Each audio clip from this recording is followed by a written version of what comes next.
Bonus Boursobank exceptionnel. Comme vous pouvez le voir, actuellement Boursobank offre un bonus important pour les nouveaux clients qui ouvrent un compte bancaire.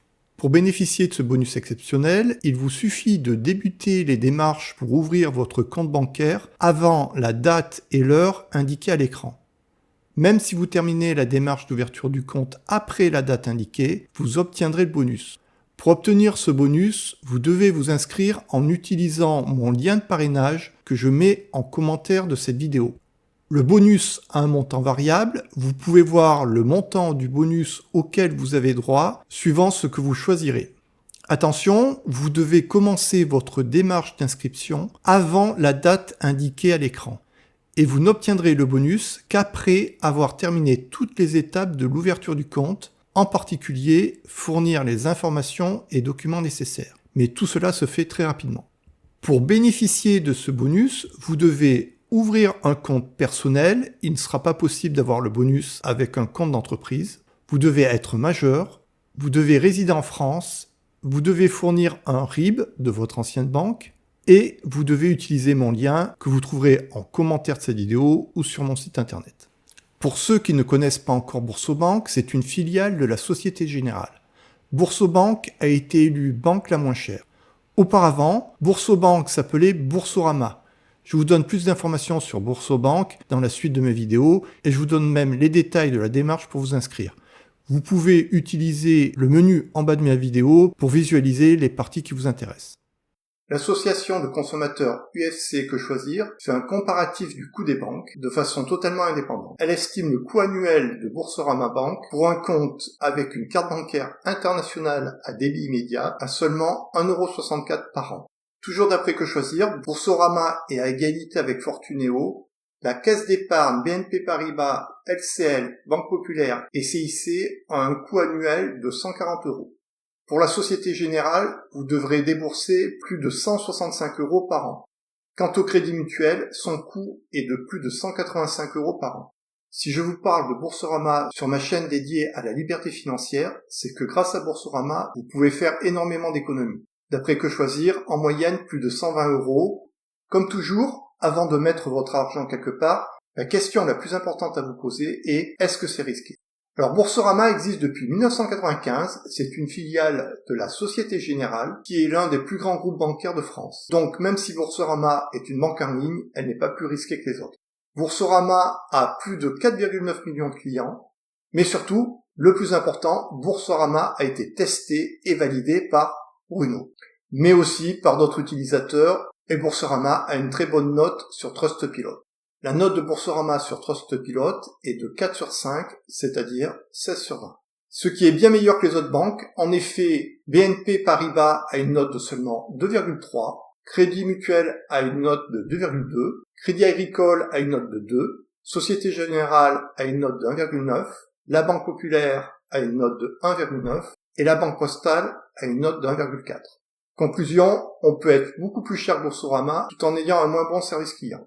Je me suis connecté sur mon compte Boursorama, donc vous pouvez voir que vous avez accès à tous les détails de votre compte, les services offerts par Boursorama. Vous voyez que vous pouvez gérer votre carte bancaire, faire des virements, des prélèvements, obtenir un RIB, déposer des chèques en ligne. Vous pouvez tout faire sur Internet, obtenir un relevé de compte, etc. Vous avez également des outils qui vous sont proposés pour analyser votre patrimoine ou gérer votre budget. Boursorama offre énormément de produits, vous avez la plupart des livrets, vous avez la possibilité d'avoir de l'assurance vie, d'ouvrir des comptes titres classiques ou PEA, PME, etc. Possibilité de faire des crédits. Lorsque j'avais acheté mon appartement à Villeurbanne, j'avais pris mon crédit immobilier chez Boursorama. C'est eux qui offraient le meilleur taux, qui était même inférieur à celui que me proposaient les courtiers en crédit. Il y a également quelque chose qui est très intéressant chez Boursorama, c'est ce qu'ils appellent The Corner. C'est la possibilité d'obtenir un cashback lorsque vous faites des achats chez plus de 130 partenaires. J'ai déjà eu plus de 420€ de cashback grâce à Boursorama. Et cela est possible chez de nombreux partenaires. Donc si on utilise le lien, vous serez redirigé vers une page, vous aurez juste à indiquer votre nom, prénom, numéro de téléphone, etc. Puis cliquez sur continuer votre ouverture de compte. Il faudra donner bien sûr plus de renseignements, notamment votre adresse, date de naissance. Et il faudra fournir des documents, un RIB, un justificatif d'identité, un justificatif de domicile, ou alors, si vous êtes hébergé à titre gratuit, une déclaration sur l'honneur et votre signature sur une feuille blanche. Ensuite, il faudra faire un virement vers Boursorama afin de finaliser votre ouverture de compte et pouvoir bénéficier du bonus. En tout, ces démarches vont vous prendre entre 10 et 15 minutes. La carte ultime ou alors la carte welcome.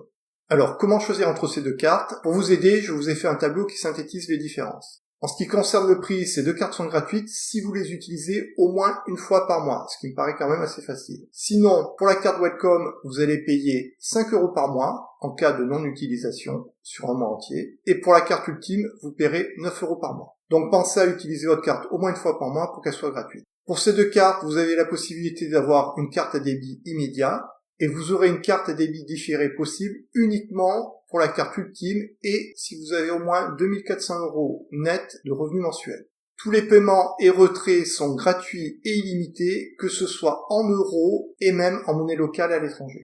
Pour les retraits à l'étranger, vous avez un retrait gratuit par mois avec la carte Welcome et 3 gratuits par mois avec la carte ultime et 1,69% au-delà. Je vous laisse consulter les plafonds de paiement et les plafonds de retrait. Vous avez la possibilité de les modifier à tout moment sur l'application ou sur le site internet de Boursorama. Bien sûr, en restant toujours en dessous des plafonds. Ces deux cartes ont en commun d'être en PVC et utilisables en paiement mobile dès l'activation de votre compte sans même avoir à attendre de recevoir votre carte. Elles sont compatibles avec Apple Pay, Google Pay, Samsung Pay, Fitbit Pay et Garmin Pay. Vous aurez plus tard la possibilité de changer de carte, par exemple de prendre la carte métal si cela vous intéresse. La carte métal offre plus de services, mais elle est payante. Je pense qu'il est préférable de prendre la carte ultime, car elle offre plus d'avantages, notamment pour les voyageurs, puisque vous avez plus de retraits en monnaie locale gratuite, car elle intègre l'assurance voyage premium avec un remboursement jusqu'à 5 millions d'euros. Ça m'évite de payer une assurance voyage. Cependant, notez que pour bénéficier de l'assurance voyage, il faudra penser à acheter votre billet d'avion avec votre carte bancaire ultime. De plus, cette carte marche très bien à l'étranger, je l'ai utilisée au Portugal, en Espagne, en Thaïlande, au Vietnam, aux Philippines. Si vous partez à l'étranger, pensez bien à imprimer votre justificatif d'assurance. Dans certains pays, avant même de vous accepter à l'hôpital, ils vont exiger une preuve que les frais de santé seront bien pris en charge. Je suis chez Boursorama depuis plus de 15 ans, donc n'hésitez pas à me poser des questions si vous en avez.